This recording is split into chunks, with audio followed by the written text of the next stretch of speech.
Ei, ma ei taha sinna kooli minna. Meil ei ole muud võimalust. Kui me selle maja päranduseks saime, ei tähenda, et me peame sinna elama minema. Müüme maha selle. Annabel, vaata meie praegust kodu. Kas sa ise ka tahad siin elada? Me saame selle maja tasuta. Aga mu sõbrad... Küll sa sealt endale uued ja toredamad leiad. Sa ainult arvaid ju nii. Me läheme sinna elama, sest see on minu soov ja hetkel sa pead veel mulle kuuletama. Ja kus see maja asub üldse? Kindlasti asub see kuskil keset metsa. See on Miia maja kõrval. See su sõber sealt laagrist. Näed, juba üks kindel sõber on sul juba. See on alles esimene. No eks järgmisel veerandil paistab, mis saama hakkab. Ega hullemaks enam minna ei saa. Nüüd kohe astun mingisse tarkurite kooli. Ma ei saa aru, miks mind just sinna kooli pandi. No kui emps seda soovib, siis ei ole enam mitte midagi teha. Äkki ma ei meeldigi neile. See tüüp, kes kogu aeg helistab, mulle tundus küll väga lapsik. Ei, ma ei saa neist niimoodi mõelda, kui ma veel ei tunnegi neid.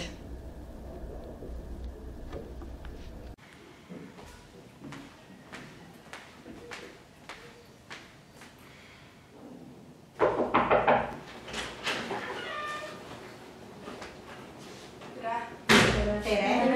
Meie klassi tuli uus õpilane ja ma arvan, et ta tutvustab ennast ise. Tere, ma olen Annabel ja ma olen 12-aastane. Ma ennem elasin Lillis ja nüüd ma tulin siia kooli. Kas kellelgi on küsimusi? Jaa, minul on küsimus. Miks sa just siia kooli tulid? Sest et me saime siia päranduseks maja ja mu vanemad otsustasid nii. Jaa. Mis telefon sul on?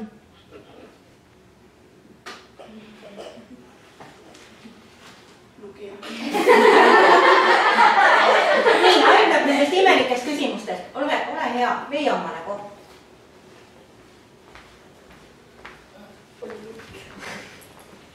Vaesed minu kõrval istu.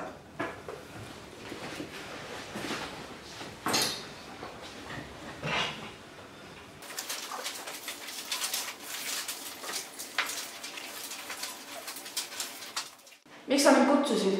Räägi, kuidas sul koolis läks? Nad lihtsalt terve tund jõllitasid mind ja naesid mu üle. Nad ütlesid mulle, et ma olen vaene. Ma lihtsalt teeksin ükskõik mida, peaasi, et ma ei peaks selles koolis käima. Ära muretse. Küll nad ka lõpuks aru saavad, kui tore sa oled. Ja pealegi vaesus ei ole see, mis piiraks sõprust. Tšau, emps. Kus sa need kõik riided said? Me võitsime lotoga. Meil on nüüd palju raha. Näe, mine osta endale ka midagi. Oh, thanks!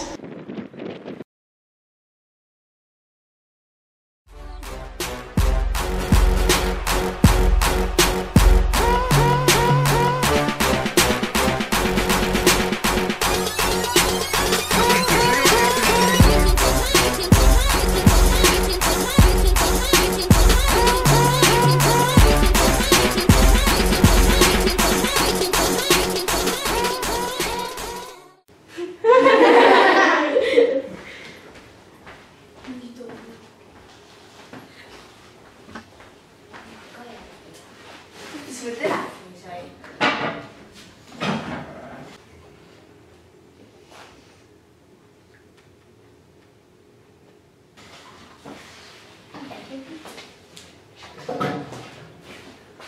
Kuule, sa õhtul meiega välja tahad tulla? Ei. Miks?